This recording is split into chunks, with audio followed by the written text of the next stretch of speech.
What is up, my dudes? My name is Rane and welcome to Making Metal in FLStudio.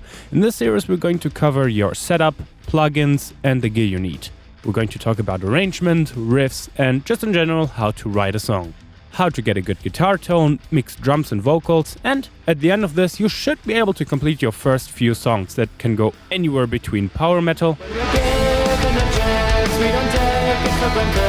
to even something like deathcore. This is part 1 and today we're going to be focusing on the setup. So let's start.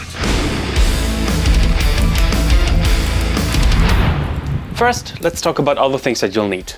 Obviously, you will need a guitar. Duh, it's metal. Nice to have would be a bass. Although if you don't have one, don't worry, I will be talking about alternatives in a later video. Now, I imagine you don't want to play clean guitar throughout the entire album or song.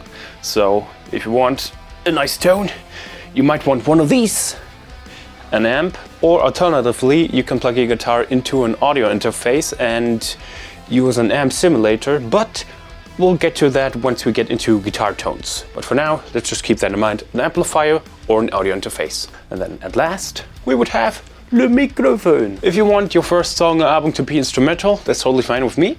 But let me ask you one question, do you ever intend on singing? Like ever on your songs? If the answer is yes, then just consider doing it right now, because the sooner you start singing, the sooner you will get out of that phase where you just completely sound like crap. If you know what I mean. If you start singing on your first song, then by the time you hit your second or third album, you will already sound pretty decent. Whereas if you start singing on your third album, then you're gonna sound pretty crap on that third album. So I'm just saying, if you start very soon, then you will get out of that shitty phase also very soon, okay? So, yeah, now, let's see how we plug all of this together, starting with the guitar. First, I'm going to talk about how you can connect your amp to your PC, and then I'm going to talk about how you can connect your guitar to the interface. So, depending on what you want to do, you can skip ahead to see the interface portion, or you just can continue watching and see the amp portion. I'd imagine that most of you probably already know how to connect your guitar to an amp.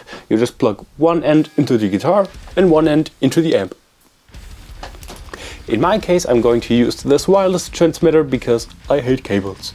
Once you have your guitar plugged in, all you need to do is connect your amp to the PC. In my case, I could do that with a USB cable, although I think most of your amps probably don't have USB port. So instead, I'm just going to show you the way I used to do it with my old amp, which is going out of the headphone jack and into the mic input of your computer. If you have a laptop with only one headphone jack, you could do what my friend Moon of Blood used to do, which is buy an aux to a USB adapter and plug it in that way.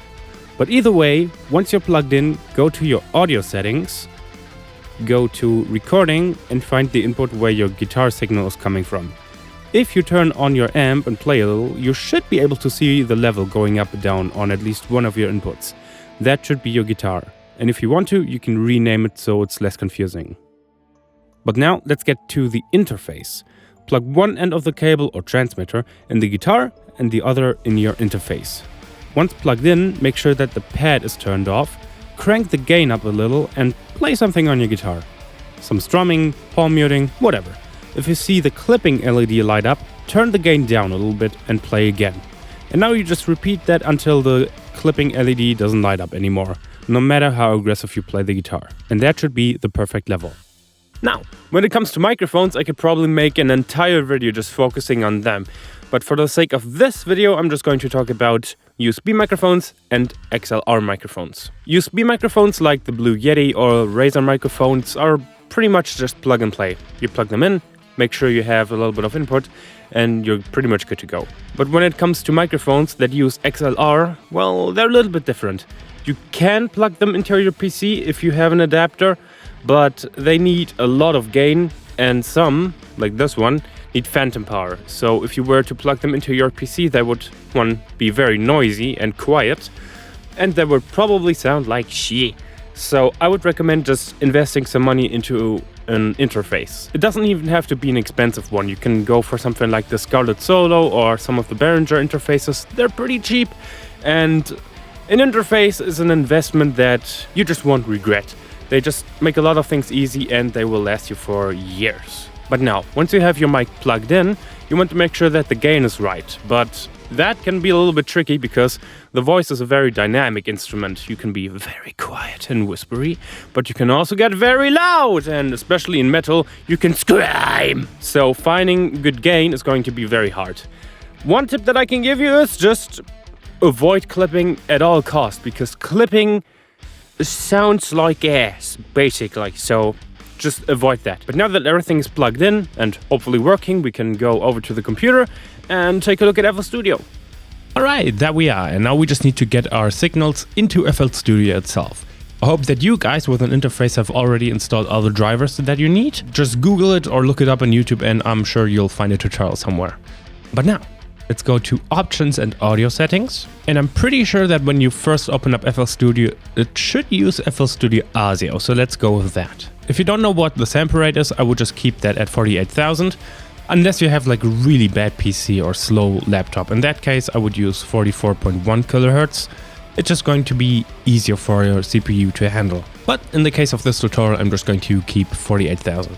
Now, when we click on this little black button, we should see a few more options. In this case, the buffer length. The buffer length, to keep it simple, is basically just how much time you give your processor to process the audio. So if the buffer length is like really low, and it's going to be like super quick, so it's going to be really useful for recording. You hit the guitar string and pretty much immediately you will hear yourself. The problem is when you give your CPU so little time to process the audio, you might get clicks and pops, especially when you have projects that have a lot of effects and instruments in them. In that case, you will have to put the buffer length a little bit higher. But if you give your CPU more time to process the audio, that also means that you're going to get more delay. So let's say you hit the guitar string, you're going to hear yourself like half a second later. And that's going to throw you off completely when you're playing. So if you do end up having to do that, I would recommend to you mute your guitar in FLStudio and take off one headphone. And then you'll be able to hear the backing track and the metronome on one ear and your guitar in real time on the other. I think input and output kind of explains itself. You just pick your guitar or microphone, whatever you want to record. And the output, in my case, would be my headphones. Now, if a buffer length of 256 is still not fast enough, you might want to try Audio for All. If you don't have that, just Google it and it should be pretty easy to find and install. Then when we click on this, you should be able to see this window right here. And as you can see, you can put the buffer size like way lower, all the way down to 64, which is really fast. However, some CPUs can't handle that fast, so you'll have to wait and see if your CPU can handle that. Now, if I were to select an input right here, you can see that I don't really get any signal, even though I know that I have this microphone plugged into this Realtek device. That's because some of the inputs are hidden. You have to click on this little wrench and then on this extension. And then we can already see right here that the audio mic input is turned off. So we'll have to enable that right there. And now when I click on my mic input, I should be able to see the meter go up as soon as I talk. Nice, that works. However, in my case, I'm going to go back to the UMC audio driver, which is for my interface. And I'm going to set the buffer length to 128 because that just seems to work for me. And now I should have all the inputs of my interface. Hell yeah. Let's see if everything works. Input 3 is my microphone. Hell yeah. And input 1 should be my guitar. Nice. And you know what that means? Everything is set up. We have the gain where it needs to be. We even have our signal in FLStudio. Hell yeah. Which means that part 1, the setup, is now over. Hope this video helped you. I'm going to release part 2, preparation, tomorrow around the same time. And yeah. And thanks for watching. See you then. Bye bye.